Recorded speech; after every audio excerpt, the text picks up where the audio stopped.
بص، لو قلتلك إن في أداة ممكن تغير حياتك حرفيا، أداة تقدر تخليك تشتغل أسرع بمرات وتفكر بطريقة أذكى وتحقق أهدافك أسرع من أي وقت فات، هتصدقني؟ تخيل معايا أنت بتخلص يومك مرهق وتقول يا ريت كان عندي وقت أكتر، تقوم تاني يوم تلاقي الشغل اللي كان واخد منك أيام أو حتى أسابيع اتعمل وأنت نايم. مش بس كده، ده اتعمل بدقة وبطريقة يمكن أحسن من اللي كنت هتعملها بنفسك. يمكن تقول إيه ده، سحر؟ لا، مش سحر ولا خيال، ده واقع الذكاء الاصطناعي. الذكاء الاصطناعي دلوقتي بقى زي الصديق المخلص او الموظف الخفي اللي شغال 24 ساعة في خدمتك، لكن الفرق انك مش بتدفع له مرتب ولا بياخد اجازة ولا بيشتكي. والحلو في الموضوع انك مش محتاج تكون مبرمج ولا عبقري كمبيوتر عشان تستفيد منه. كل اللي محتاجه انك تعرف ازاي تستخدمه صح وتعرف تطرح عليه الاسئلة الصح، وساعتها هتشوف نتائج عمرك ما كنت تتخيلها. في الفيديو ده هقولك ازاي تخلي الذكاء الاصطناعي يشتغل لصالحك في حياتك اليومية، في شغلك وحتى في قراراتك الشخصية، عشان حياتك نفسها تبقى أسهل أسرع وأذكى.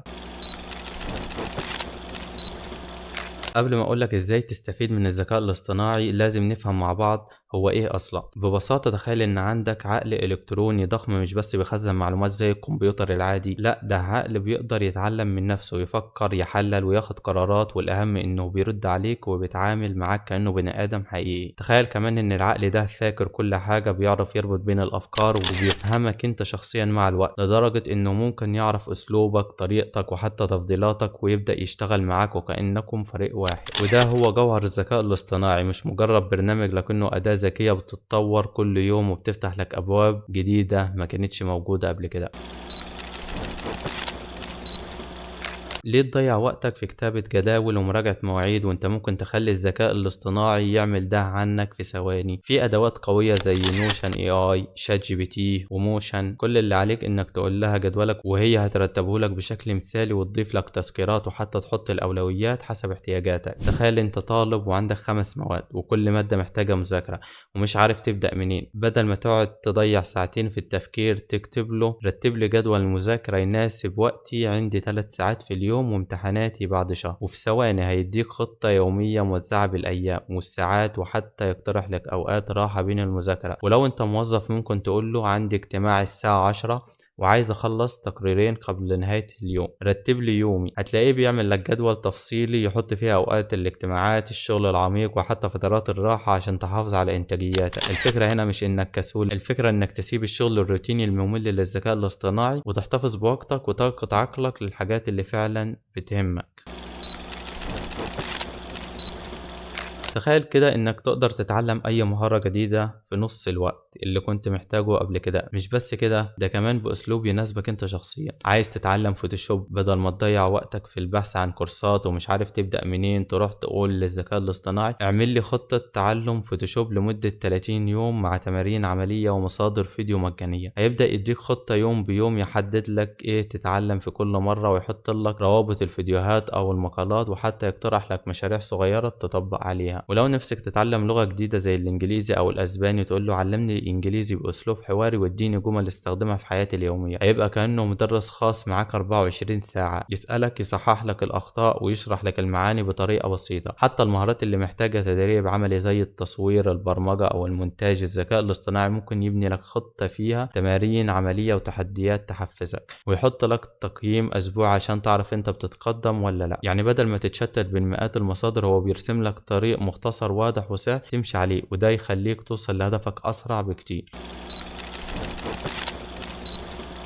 سواء انت موظف في شركة فريلانسر بتشتغل من البيت او حتى صاحب بيزنس، الذكاء الاصطناعي يقدر يكون مساعدك، الشخص اللي بيشتغل معاك طول اليوم من غير ما يتعب. محتاج تعمل بحث عن موضوع معين؟ بدل ما تفتح 20 موقع وتقعد تجمع معلومات، تقول له هات لي ملخص لأحداث الإحصائيات عن سوق العقارات في مصر. في ثواني هيجمع لك البيانات من مصادر موثوقة ويقدمها لك بشكل مرتب وواضح. بتكتب ايميلات للعملاء والشركاء، ممكن تقول له اكتب لي ايميل احترافي لعميل عن عرض خاص ينتهي الاسبوع الجاي. هيطلع لك نص احترافي بافكار جذابه، وحتى ممكن يقترح لك عنوان ايميل يزود نسبه الفتح. ولو شغلك محتاج تصميم زي اعلانات او بوستات للسوشيال ميديا، تكتب له الفكره وهو هيقترح لك نصوص وصور او حتى كود برومبت جاهز تستخدمه مع ادوات زي ميد جورني عشان يطلع لك صوره احترافيه. مثال عملي، انت بتبيع منتج جديد وعايز تعمل له اعلان، تقول له اكتب لي نص اعلان لمنتج كذا باسلوب شبابي واقترح لي افكار صور وفيديوهات. هيديك سيناريوهات جاهزه، افكار، زوايا تصوير، وحتى نصوص مناسبة للفيديو او البوست. الفكرة هنا انك بدل ما تضيع وقتك في المهام الصغيرة تخلي الذكاء الاصطناعي يشيل الحمل ده عنك، وتفضل انت مركز على الابداع واتخاذ القرارات المهمة.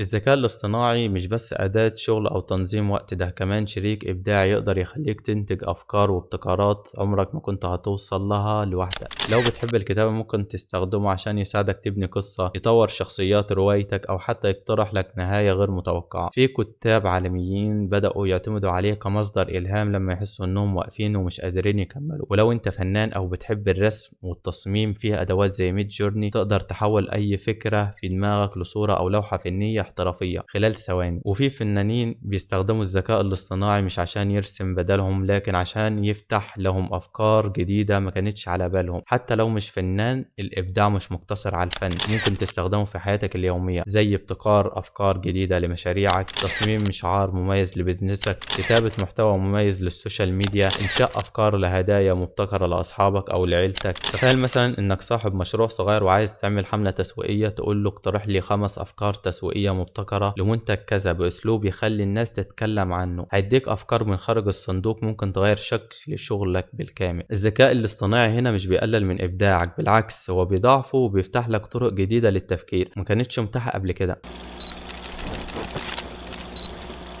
كلنا بنمر بلحظات بنقف فيها محتارين، اشتري المنتج ده ولا لأ، ابدأ بالمشروع ده ولا اركز على حاجة تانية، اسافر دلوقتي ولا استنى. الذكاء الاصطناعي هنا بيكون زي المستشار الشخصي بتاعك، تقدر تعرض عليه اي موقف وهو هيحلله لك خطوة خطوة، ويحط لك قائمة واضحة بالمميزات والعيوب لكل اختيار. مثلا انت محتار بين لابتوبين، تقول له قارن بين اللابتوب اي ولابتوب بي من حيث الاداء والسعر وعمر البطارية، واديني ترشيح يناسب استخدامي في التصميم. في ثواني هيديك مقارنة منظمة ويوضح لك الأنسب بناء على احتياجاتك. أو لو بتفكر تبدأ مشروع جديد، تقول له حلل لي فكرة مشروع كذا وقول لي المخاطر المحتملة والفرص اللي ممكن استفيد منها. هيديك تحليل شامل يخليك تبص على الصورة الكاملة بدل ما تركز على نقطة واحدة بس. طبعا القرار النهائي بيكون ليك انت، لأن في النهاية مفيش حد يعرف ظروفك ولا أولوياتك زيك، لكن ال AI بيختصر لك وقت التفكير ويخليك تاخد قرار مبني على بيانات وتحليل، مش على عشوائية أو إحساس لحظي. وده بيخليك دائما سابق بخطوة، لأنك بتاخد قرارات أسرع وأدق وبأقل ضغط ممكن.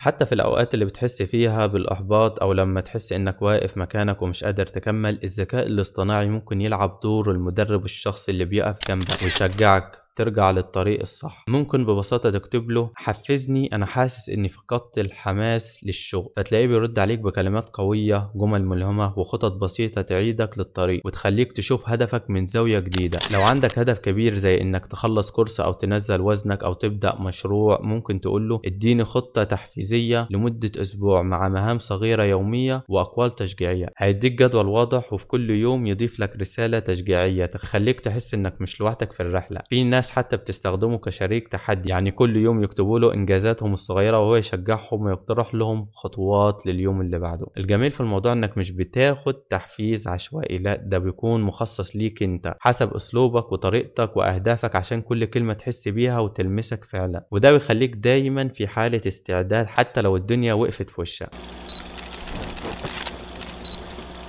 بص يا صاحبي، الذكاء الاصطناعي مش جاي ياخد مكانك ولا عشان يحولك لكسول، هو جاي يكون شريك ويساعدك تبقى نسخة أقوى وأذكى من نفسك. لكن زي أي أداة قيمتها الحقيقية بتظهر في إيد اللي يعرف يستخدمها صح. لو سبتها على جنب وما جربتش عمرك ما هتحس بالفرق، لكن لو من بكرة اخترت حاجة واحدة في حياتك أيا كانت، شغلك، مذاكرتك، تنظيم وقتك، أو حتى تحفيزك، وخليت الذكاء الاصطناعي يساعدك فيها، ساعتها هتبدأ تشوف التغيير قدام عينيك. ابدأ صغير خطوة خطوة، ومع الوقت هتكتشف انك بقيت اسرع، اذكى، ومنظم اكتر من اي وقت فات. ولو الفيديو ده فعلا فادك او فتح لك فكرة جديدة، اعمل لايك، اشترك في القناة، وشارك الفيديو مع اي حد تعرفه ومحتاج يسمع الكلام ده. يلا بينا نبدأ نستخدم دماغنا ودماغ الذكاء الاصطناعي سوا عشان نبدأ نصنع مستقبلنا بإيدنا.